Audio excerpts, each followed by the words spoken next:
Buen día, mis estimados estudiantes. Este es un video para la clase de Ecología que se titula Ciclos de la Materia. Recordarán ustedes que cuando vimos relaciones tróficas veíamos que la energía juega un papel muy importante para el sustento de todos los sistemas biológicos y que los organismos fijan la energía proveniente del sol a partir de un proceso bioquímico metabólico que se conoce como la fotosíntesis. Entonces, podemos decir que la energía fluye en la naturaleza. Podemos decir que la energía proviene del sol, ingresa a la tierra, es fijada por los organismos fotosintéticos, se transmite a través de la cadena trófica, a través de los diversos niveles tróficos, y luego, como se acordarán, de acuerdo a la segunda ley de la termodinámica, las transformaciones de un tipo de energía en otro tipo de energía no son eficientes al 100%, por lo tanto hay una cantidad de energía que se va convirtiendo en calor, se va liberando primero alrededor de los seres vivos y luego ese calor paulatinamente va siendo, digamos, liberado hacia el espacio exterior. Por lo tanto, se habla de que existe en la naturaleza un flujo de energía. Sin embargo, la materia se comporta diferente. La materia, recordarán ustedes que para los sistemas biológicos también se fija a través de la fotosíntesis. Dos compuestos inorgánicos, que son el agua y el dióxido de carbono, son convertidos a compuestos orgánicos y posteriormente a biomasa, y luego se transmiten a través de la cadena alimenticia. Entonces, el detalle es que la materia es tomada del agua, es tomada del aire y es tomada de la tierra. Y cuando los seres vivos desechan o cuando los seres vivos mueren, la materia regresa a su lugar de origen. Por lo tanto, se comporta de manera cíclica. Por eso hablamos de ciclos de la materia. Y de ahí les pongo aquí la frase: polvo eres y en polvo te convertirás, porque tiene un profundo significado en ese sentido. Los materiales que tomamos de la naturaleza, te digo, del agua, del aire o del suelo, los regresamos al desechar o los regresamos al morir al agua, al aire y al suelo. Así que regresamos a nuestro origen, y como se está repitiendo este proceso continuamente, de ahí podemos hablar de un proceso que es cíclico. Los ciclos de la materia también se pueden llamar ciclos biogeoquímicos. ¿Por qué biogeoquímicos? Bueno, chequen esta palabra. El prefijo bios quiere decir vida, el prefijo geo quiere decir tierra, y químicos porque son una serie de transformaciones químicas que sufren los elementos para poder circular en la naturaleza.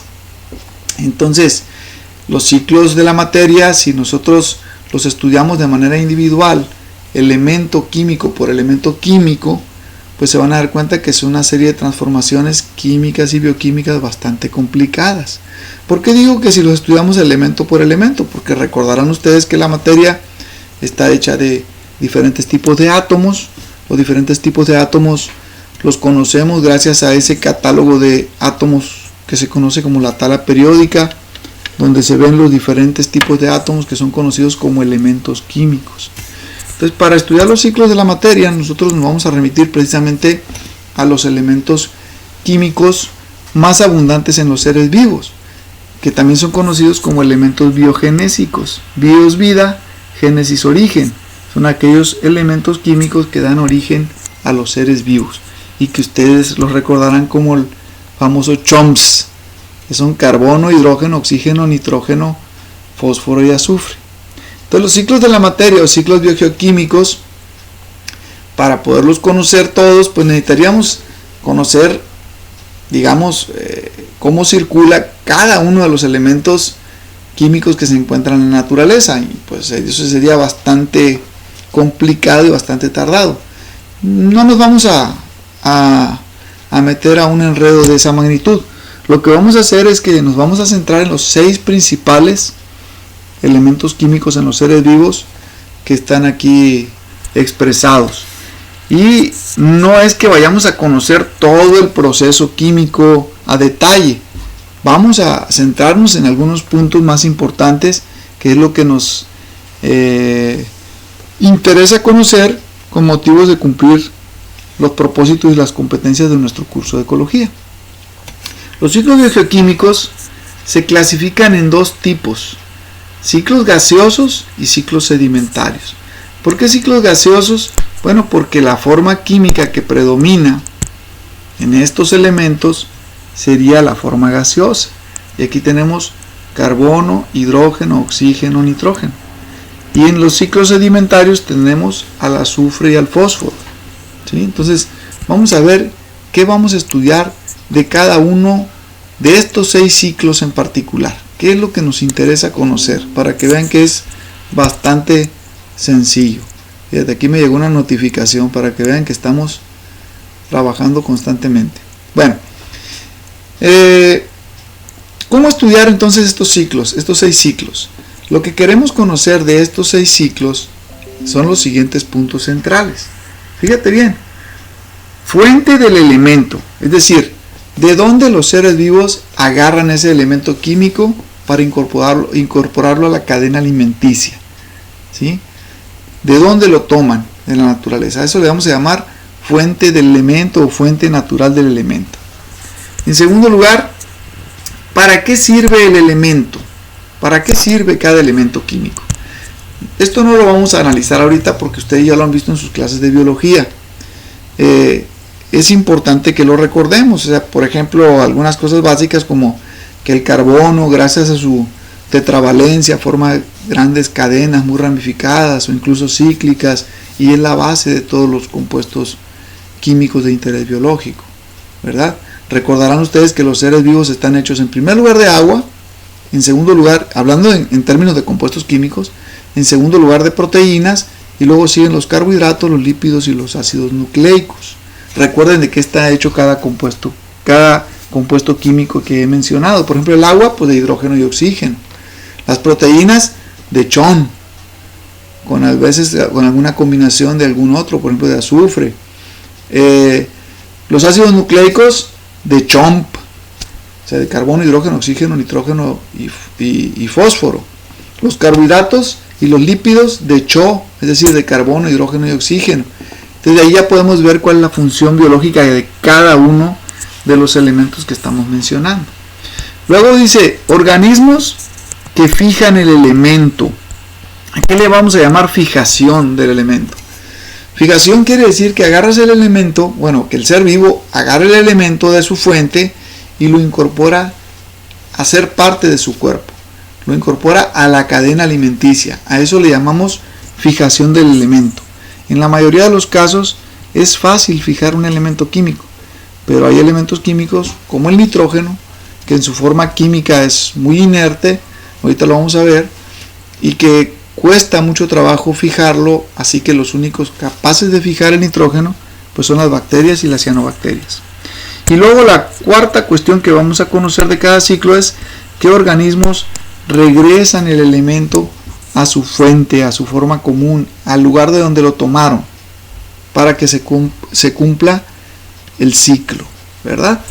Si nosotros resolvemos estos 4 cuestionamientos de cada uno de los ciclos, ya podemos decir que conocemos lo que nos interesa para el conocimiento de la naturaleza, digamos a grandes rasgos, con fines de cumplir con los propósitos de este curso.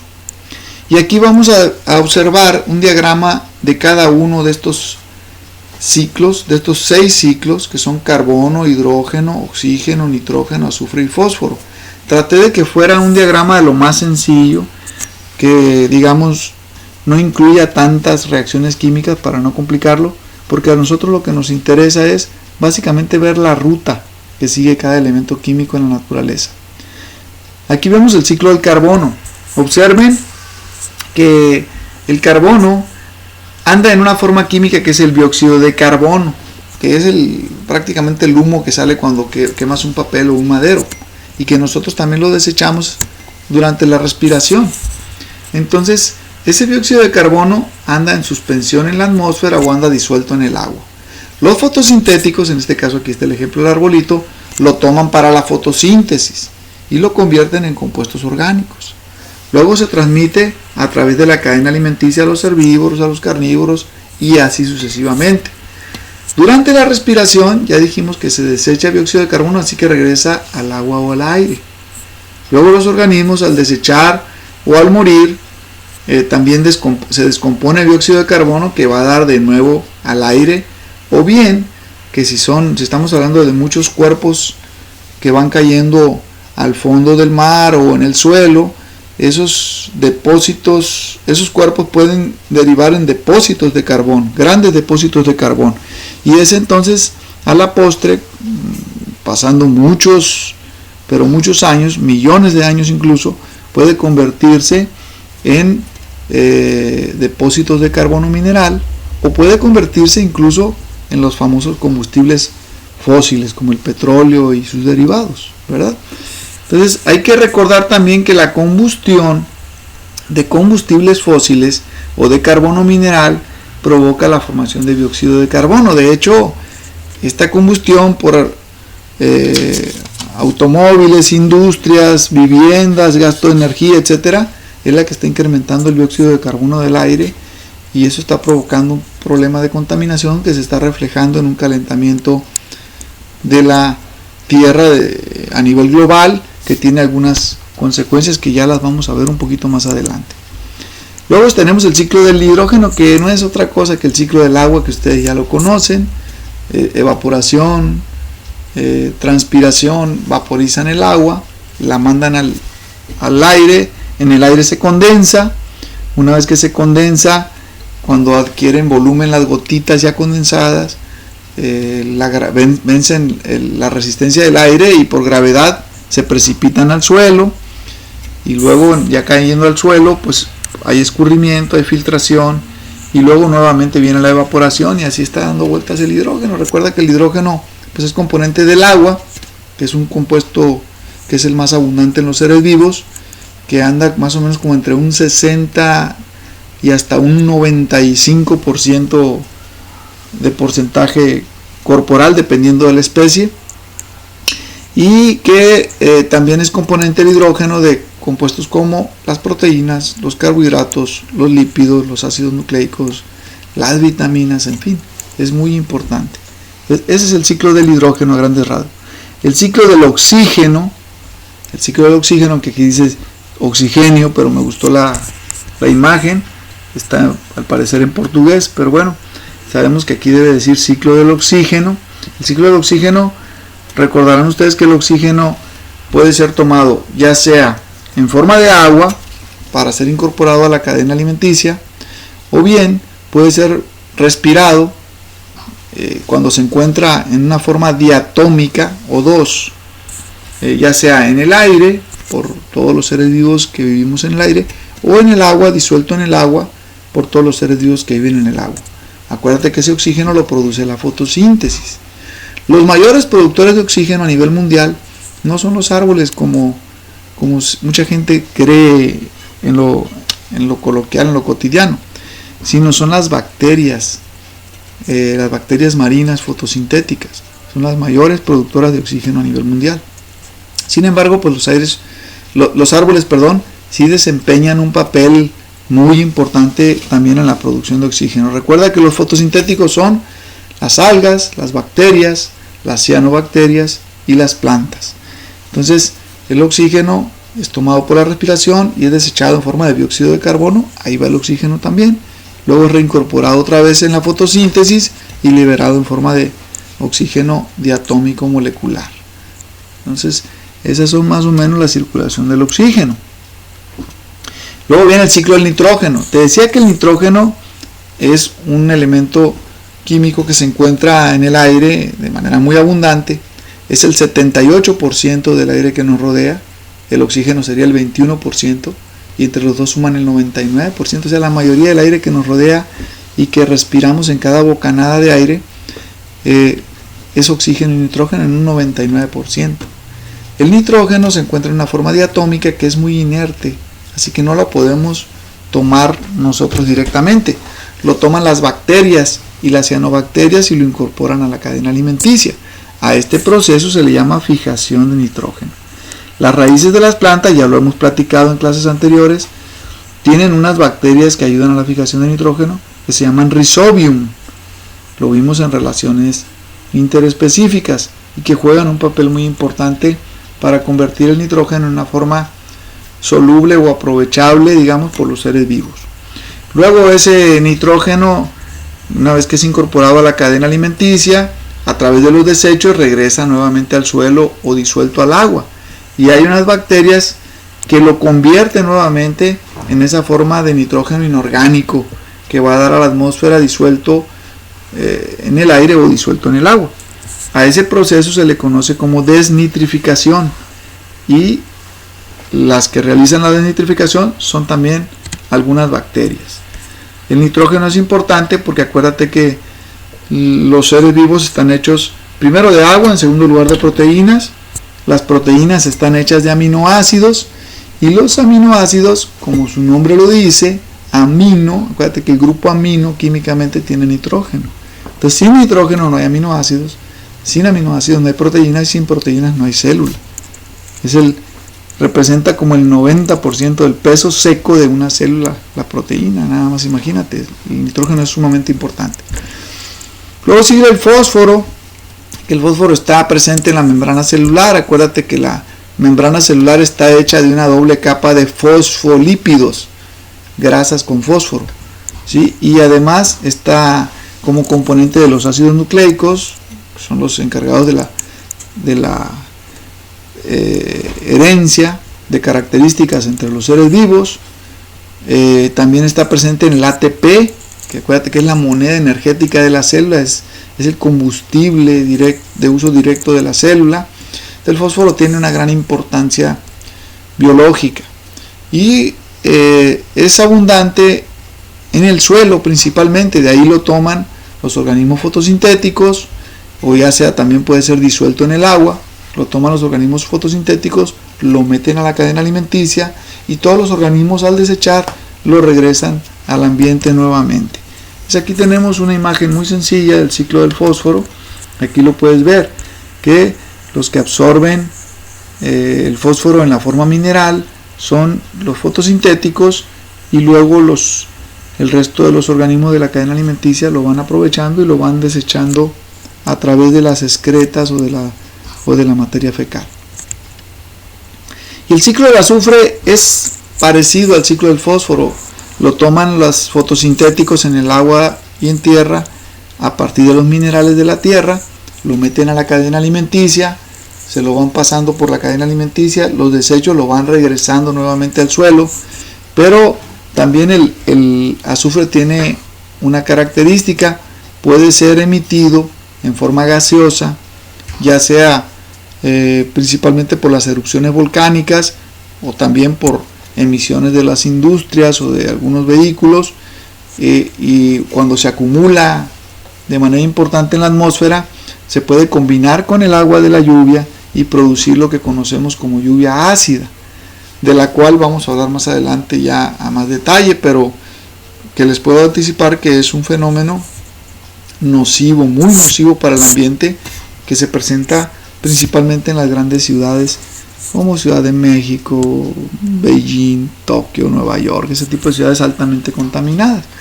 Aquí en Baja California Sur, como tenemos el estado menos poblado del país y menos densamente poblado del país, pues no tenemos problemas con eso. Entonces fíjense cómo al seguirle la huella a estos 6 elementos podemos constatar que se comportan de manera cíclica, ¿sí? Y con eso podemos constatar o extrapolar el hecho de que la materia se comporta de manera cíclica, ¿sí? Así, a grandes rasgos, esto es lo más importante que podemos hablar de los ciclos de la materia. Y pongan atención entonces a las actividades que les voy a dejar basadas en esta pequeña explicación. Espero que haya sido entendible y que ustedes puedan aprovecharla para realizar la actividad. Les mando un saludo, muchas gracias, y eso es todo en esta ocasión.